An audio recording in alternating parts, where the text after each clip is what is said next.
occurring when you see it, but you may not be able to place a name to it. For example, people always think, oh, I own all of my front yard and I own all the way to the edge of pavement.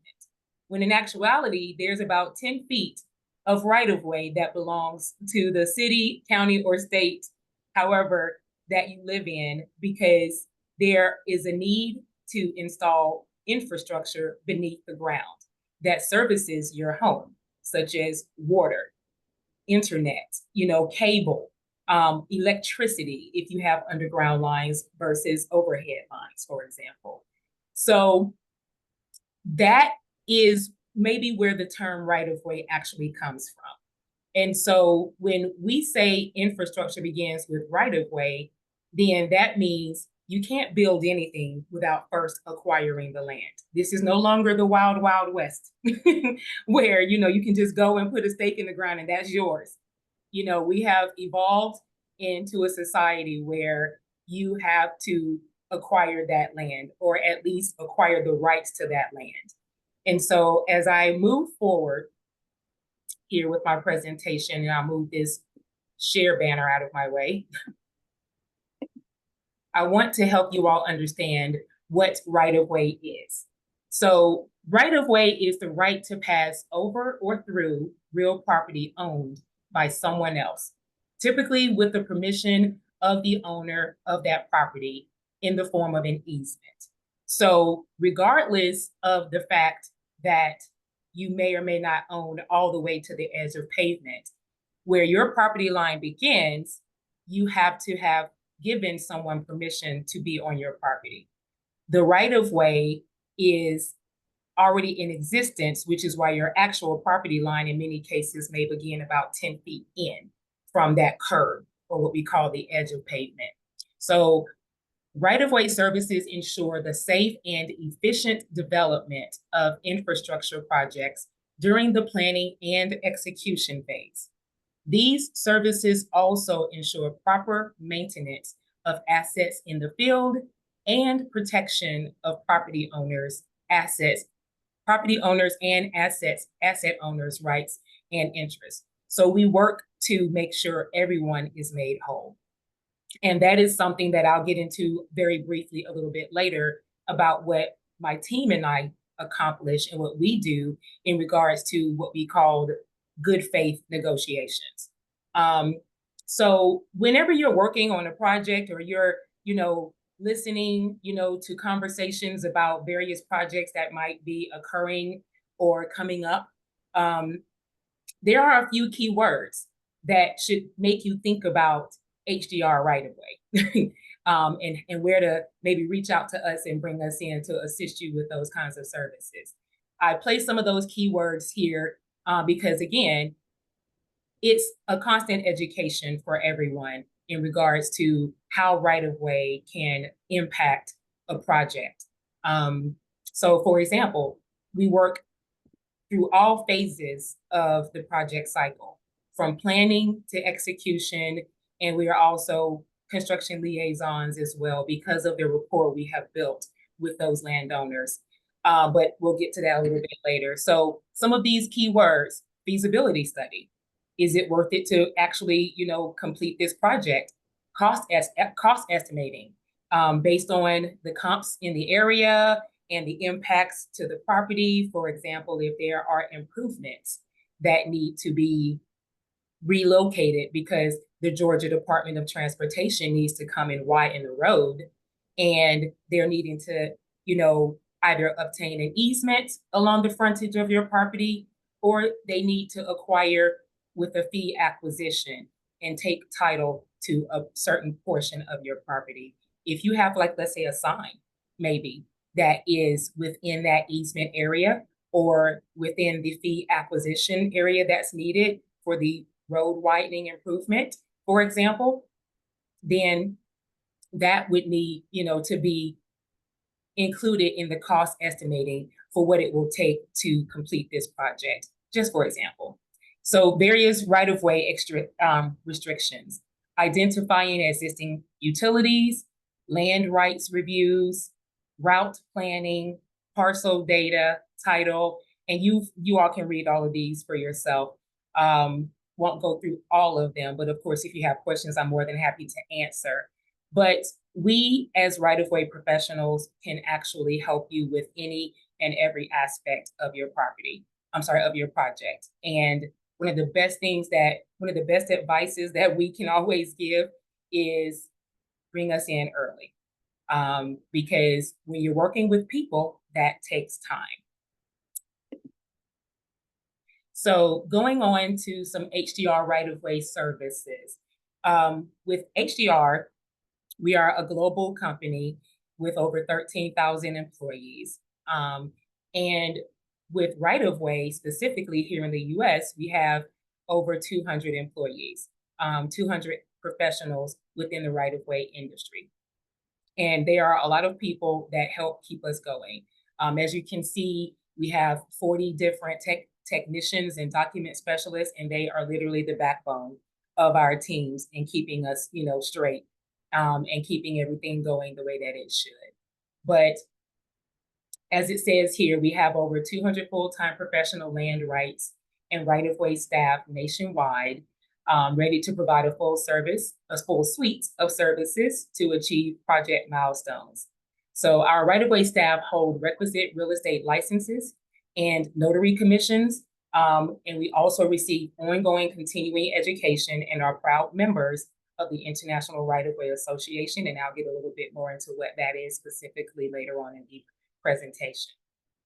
So additionally, understanding and obtaining property rights are crucial components, as I've kind of mentioned before, are crucial components of your project.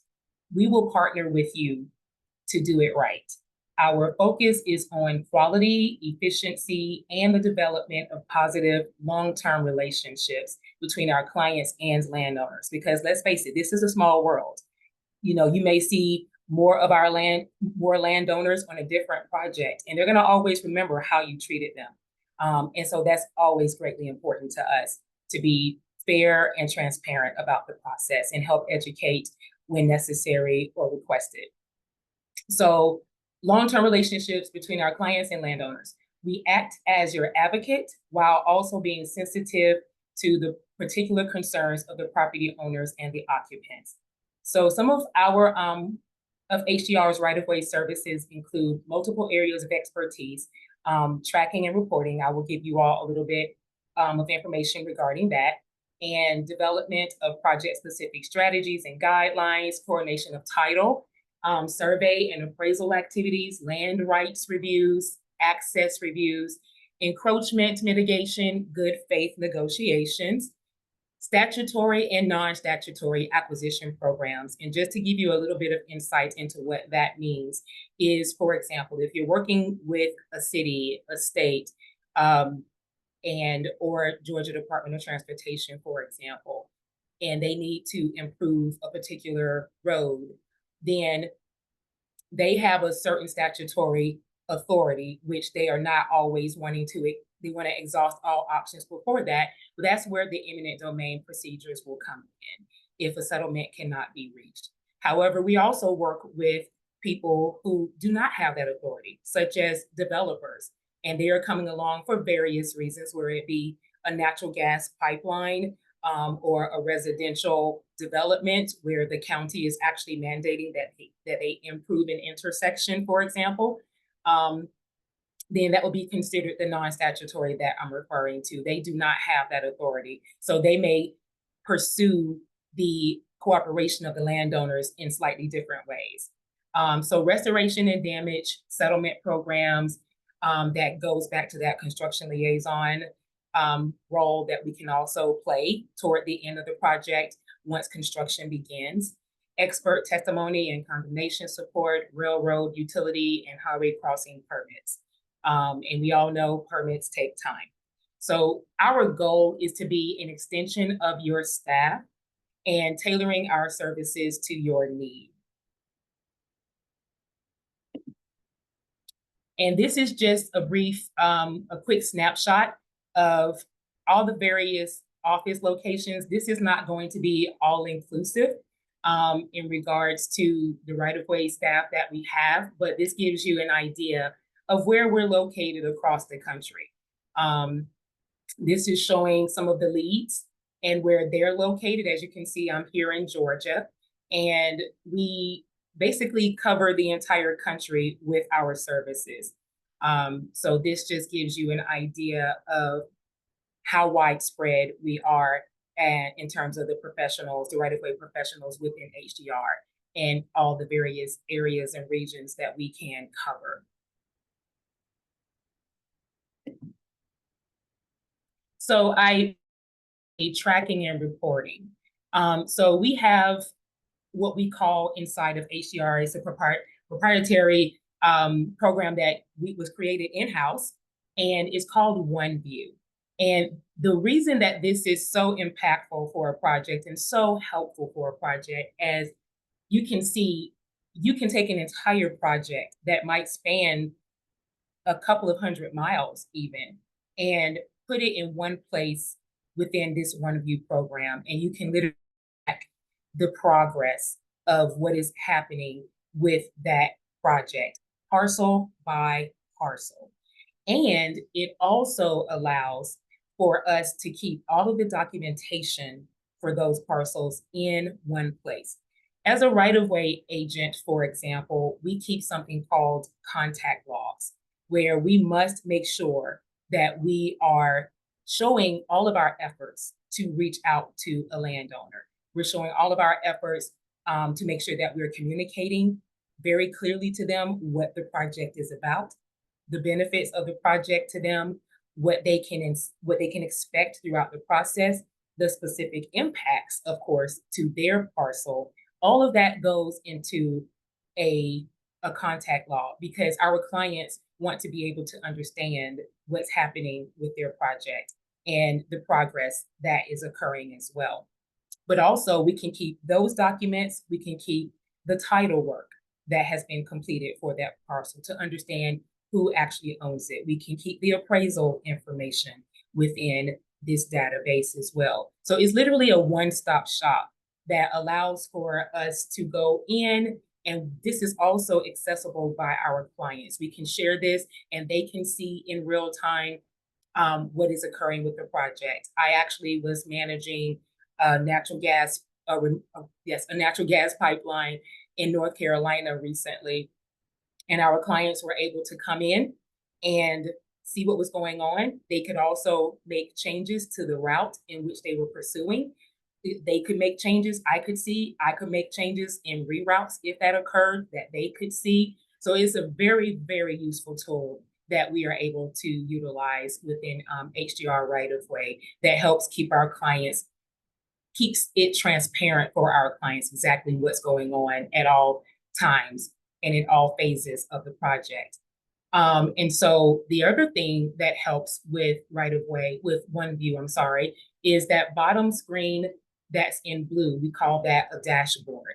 And again, as we are updating information in the background, this dashboard is helping them to see in a quick snapshot exactly what is happening, the progress, what's remaining, what's to come, and everything else in between. So I think I've explained this one as much. I didn't want to just go bullet by bullet, but wanted to give you all some information with regards to that and make sure I didn't skip over okay. So I've also mentioned previously how right-of-way impacts a project and its life cycles, all the way from planning to operations, to execution, construction, things of that sort. And so, hold on a second, let me just move this out of the way. So with regards to the various life cycles, you see there's a path that is going forward here. We have our planning support, our routing and siting support, our landowner outreach. This is very important within many of the projects, and it doesn't matter what type of project it is, because right-of-way is cross-sector. You know, we work on all kinds of projects, whether it be transportation, whether it be oil and gas, whether it be energy, renewable energy, things of that sort. So This is important for right-of-way to be involved early because we can do things such as the landowner outreach and help understand the pulse of the community or the stakeholders involved with that particular project to know how to move forward or how best to move forward. One of the things with regards to planning support is the title work, for example. We need to first understand who owns this property. We can go back 30, 60, 100 years in regards to the vesting ownership for a parcel.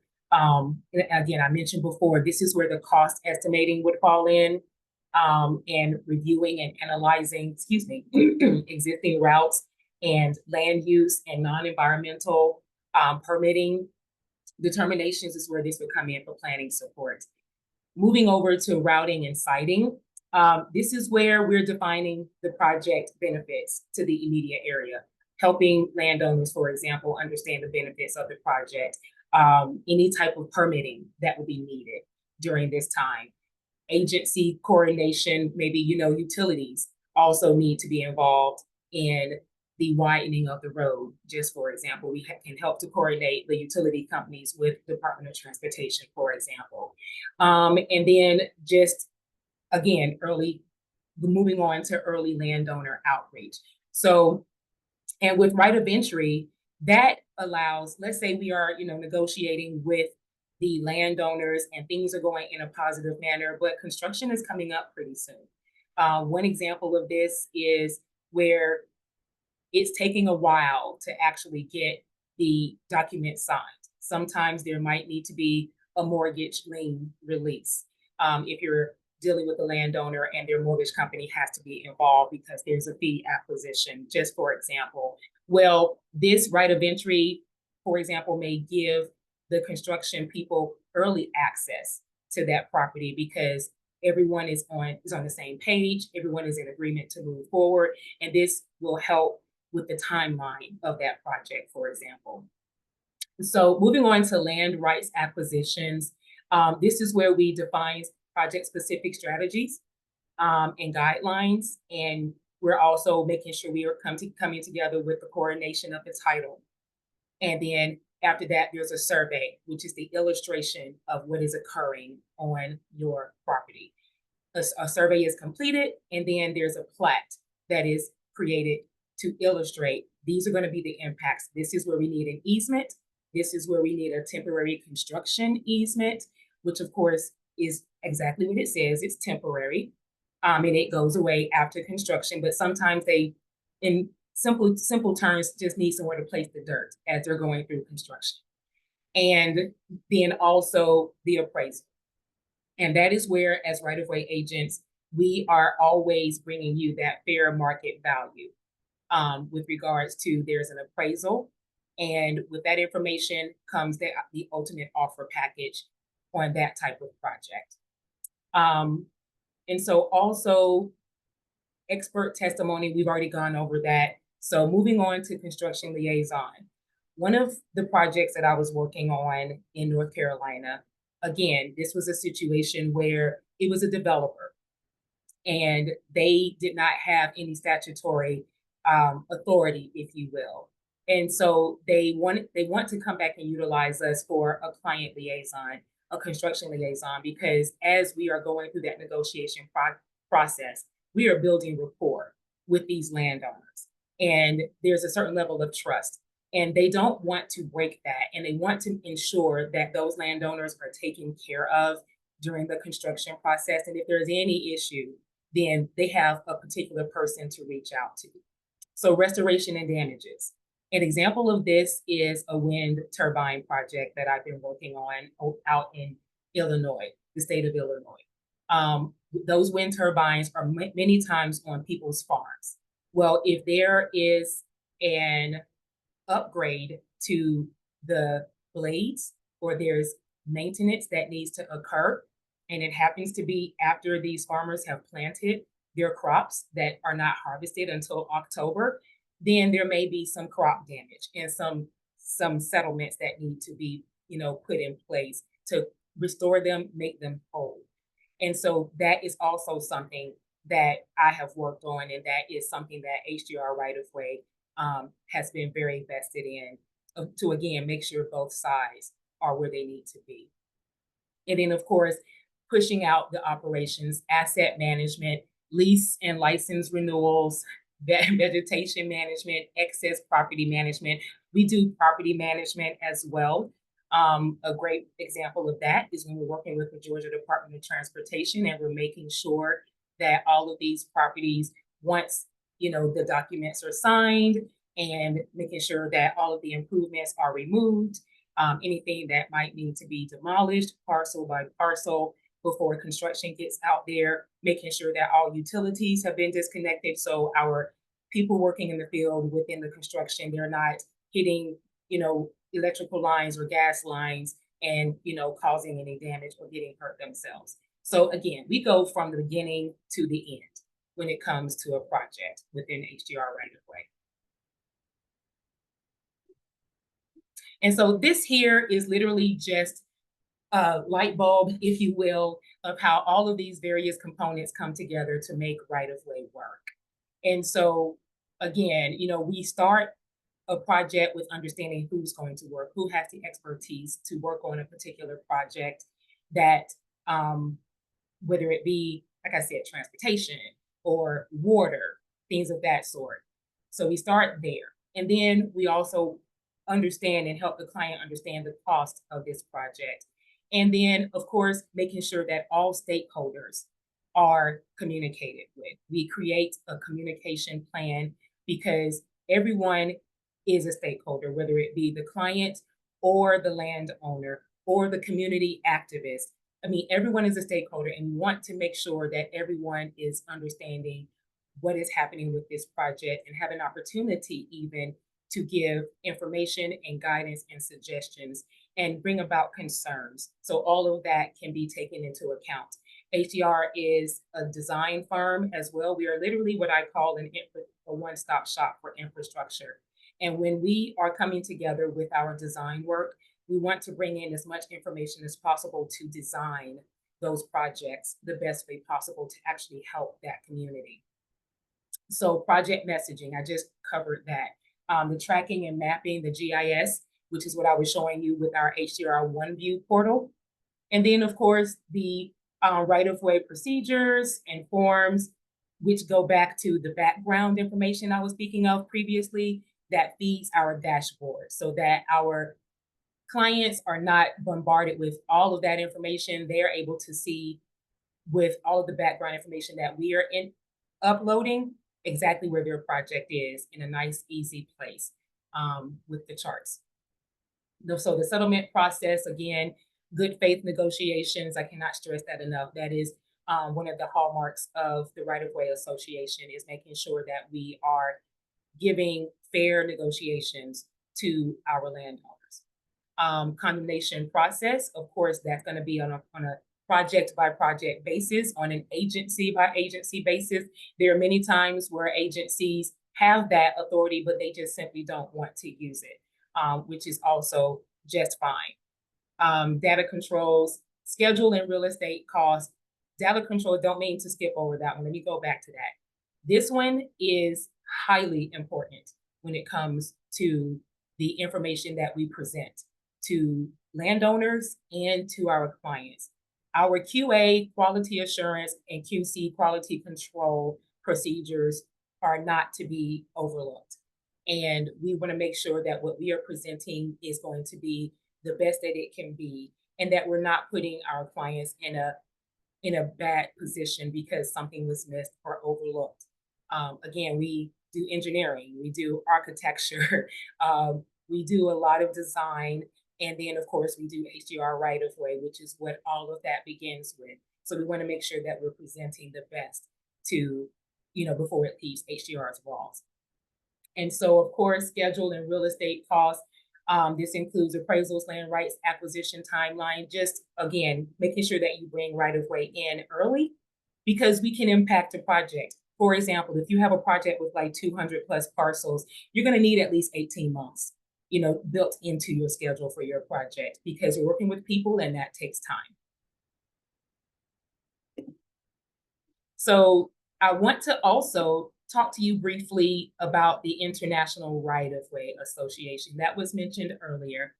So the International Right-of-Way Association, or IRWA, is a global member-led organization established in 1934. IRWA's purpose has always been to improve people's quality of life through infrastructure development. IRWA provides invaluable connections through its network of over 7,500 members across 15 countries. And the association actively promotes career growth through leadership, development, education, and credentialing opportunities. And ultimately, we're recognized as the leading education provider in the industry. IRWA elevates right-of-way professionals to make a powerful difference in their communities. And so this is the accreditation body for the right-of-way, the governing credentialing body for right-of-way agents here in the US and abroad. And so drilling this down to Georgia and Atlanta specifically is the IRWA Georgia chapter. And so we are chapter 22, and we were established here in Atlanta in November of 1955 at Heron's Restaurant in Atlanta. And that theme continues to today. We actually meet typically once a month at some restaurant. And, we have various we have various officials from this, like, for example, the County of Gwinnett, city officials from DeKalb County, that are part of this. We have also people that are with Georgia Power, because of course they have a right-of-way department as well. Various agencies here have right-of-way departments, and their members or their employees are members of this organization as well as of our chapter. So it's a great way to meet people as well and network. We overall are part of Region 6. So because of where we sit in the US is broken up into various regions. And so we are specifically part of Region 6, and that includes Florida, of course, Georgia, North and South Carolina, Alabama, Mississippi, and Tennessee. So I am the current president-elect, or that's the way we say vice president, and I will become president of this chapter in July. And once I'm done here, I will drop the link for both of these, for IRWA and IRWA Georgia, into the chat. So I thank you all again for allowing me to share some information with you about right-of-way, what it is, how it can impact a project, and hopefully, understanding more about what right-of-way is. And I'm happy to take any questions whenever you're ready.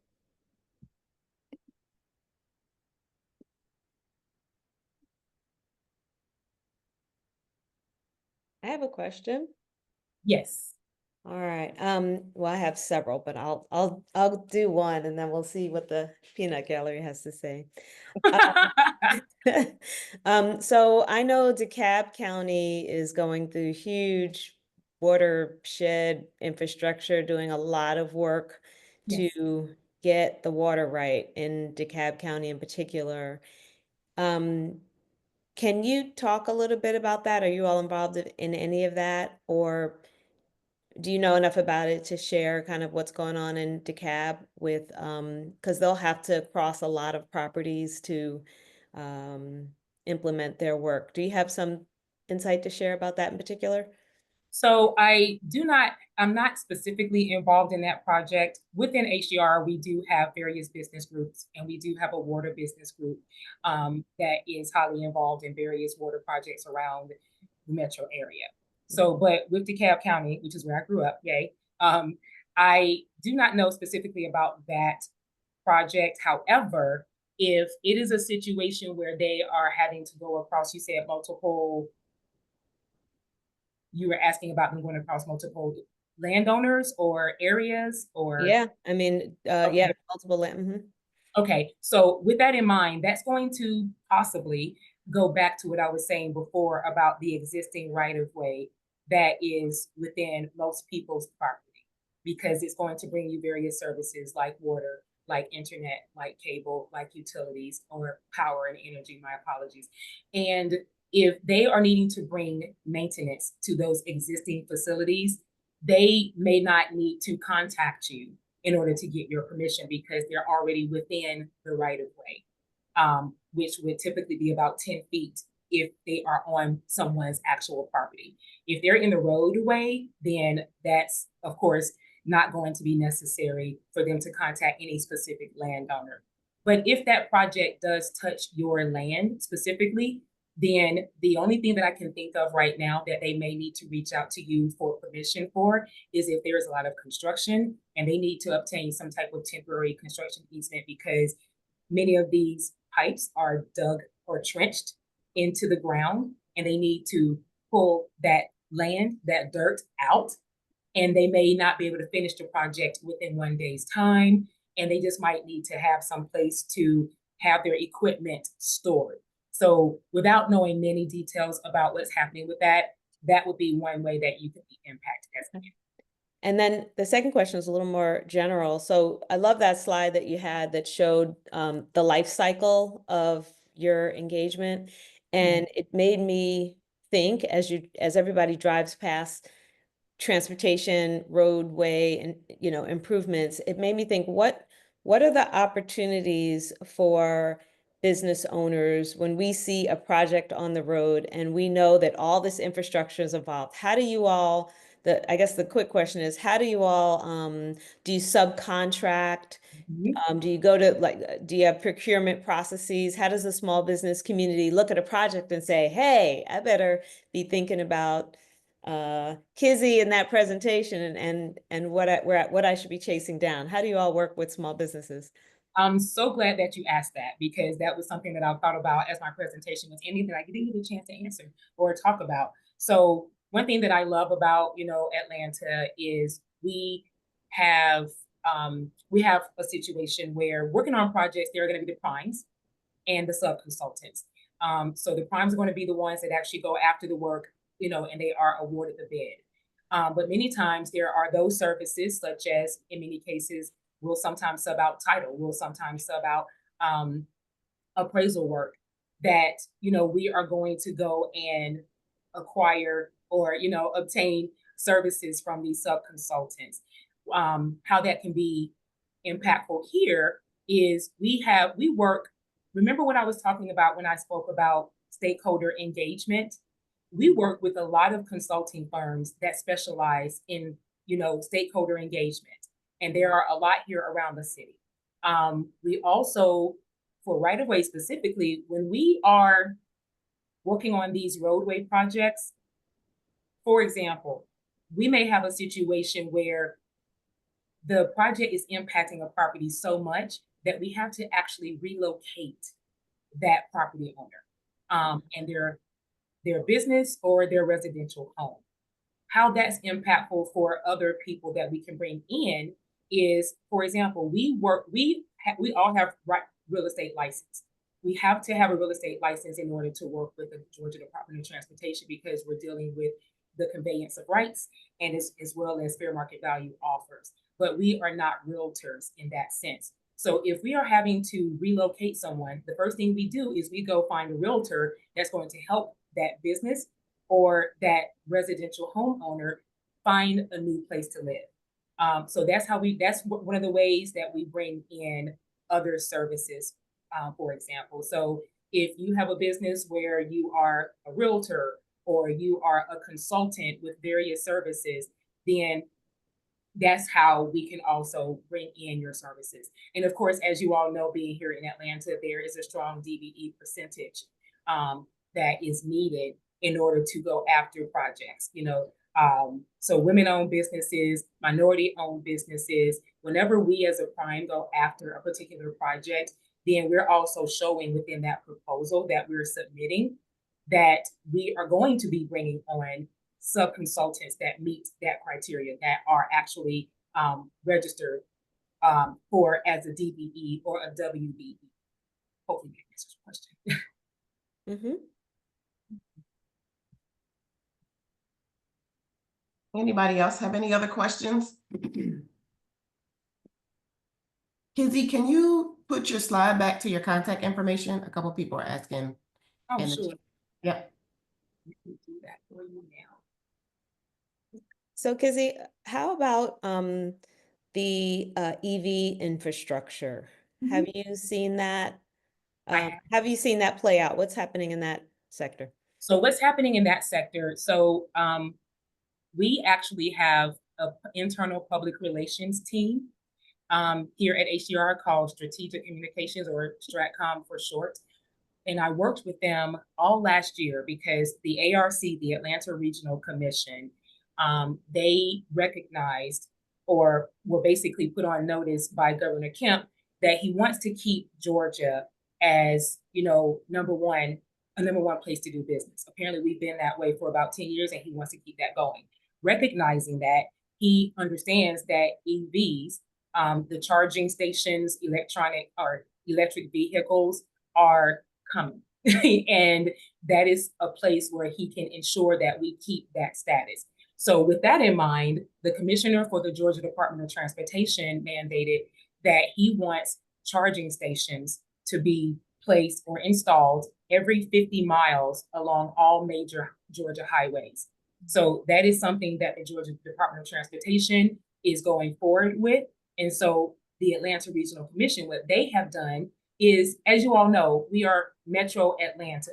So we are Atlanta made up of different cities, different areas, different towns, and we may not do everything the same way. So what the Atlanta Regional Commission wanted to do is they hired HDR to help them draft a plan, an electric vehicle plan for the region.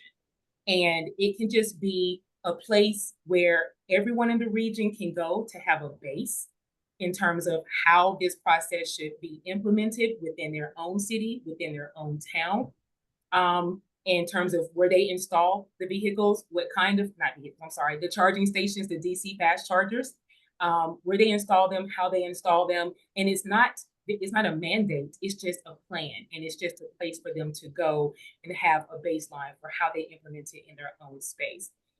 So that is pretty much what's happening. And we were able to complete that plan for them at the end of last year for the Atlanta Regional Commission.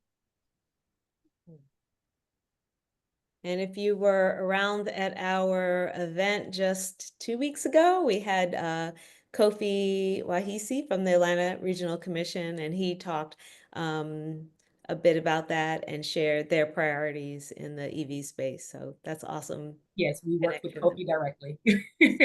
That's awesome. Yes.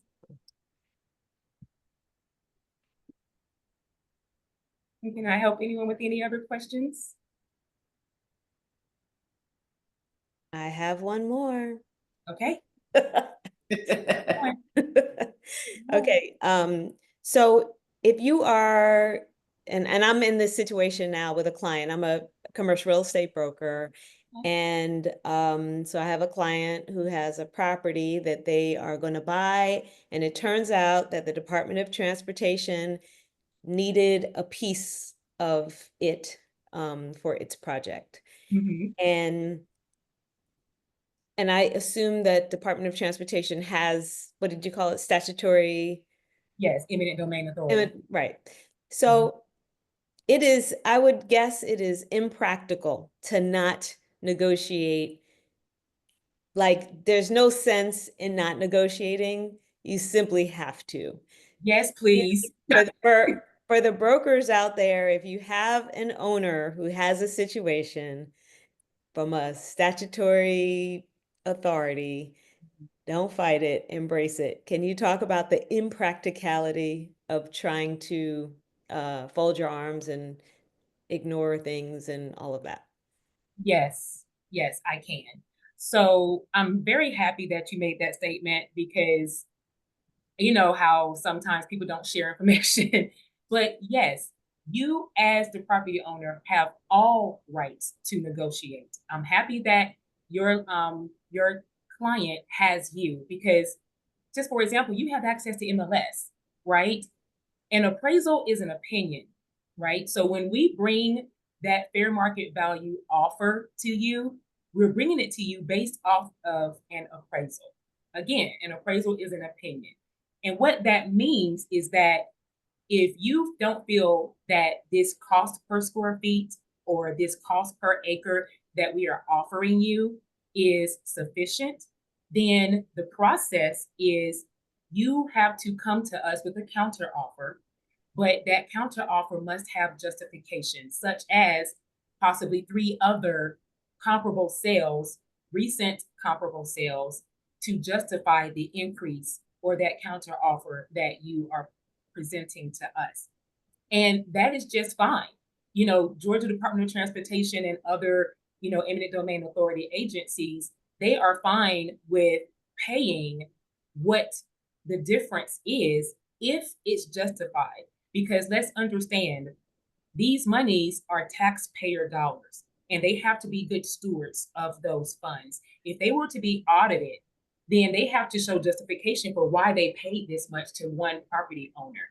And if you're presenting your justification, which are those 3 comparable sales, just for example, to justify, no, I don't think it should be 100,000. I think it should be 150,000 or 200,000, just throwing numbers out there, then that goes into their records and they can justify spending these taxpayer dollars. So yes, and then a more recent example, the benefit, or yes, don't just fold your arms and, you know, not cooperate, because if the agency has that authority, then although they want to exhaust all options, nobody likes, you know, having to go to court and, you know, having to, you know, take against the will, you know, without there being communication and settlement, things of that sort.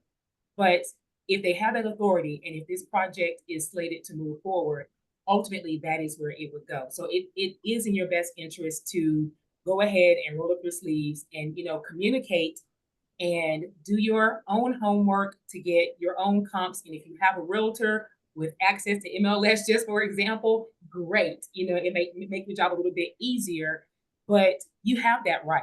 And I always encourage it.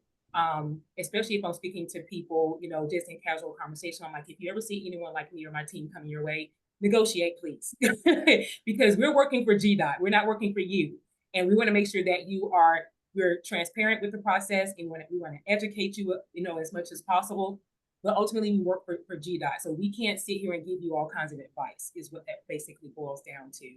I had a situation literally out in Douglas County a few nights ago where I'm working with a developer and there's an intersection improvement happening.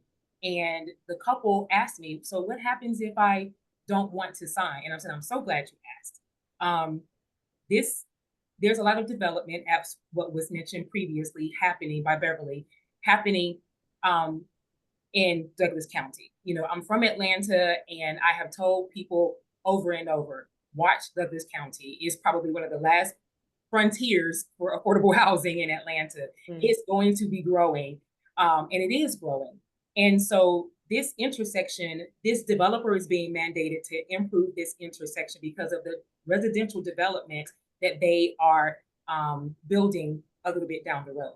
Well, there's already a lot of congestion and cars and traffic, and people can't, you know, get out onto the main road easily. And so Douglas County has mandated this developer to improve this intersection. So right now I'm coming to you through a developer that does not have any eminent domain authority. And when he asked that question, I said, not only are we giving you fair market value, we're also giving you an incentive, a financial incentive to sign. Now, if you don't sign, or if this project doesn't happen, this is actually the second time that Douglas County has worked to improve this intersection. If they come through a third time and it will only be them and not us, they're going to only give you fair market value. And then if you don't sign, they're going to take you to court. So that's the incentive to sign with me right now in this particular situation. So if that gives you any insight into, don't just fold your arms and not communicate with us. If we're reaching out to you, please communicate, because we are in it with you, wanting it to get to a place of settlement. Yeah, you will always pay more if it gets to that point. Yes. Yeah. And now, they still can't pay you more. Yes. Now, keep in mind, even though you go through condemnation process, you still get the fair market value. That's right. That's what I'm saying. You're going to pay to only get what you got in the first place. We have one more question. It looks like Yvonne, and then we're going to wrap up. It's 11:55. Thank you, Kizzy. Yvonne, what you got? Hi, Kenzie. Again, my name Hello. is Yvonne, and I am a member. And I just want to thank you. It's great to see you because my first career, I was a CAD designer. So I worked with civil organizations where we, of course, dealt with um, contracts and situations like this. And I tell you, of course, I was normally the only person of color and, of course, only female. But I just salute you. You're doing just a great job, and I'm happy to see you in that space. Oh, Thank you so much, Yvonne. I appreciate that. Thank you so much.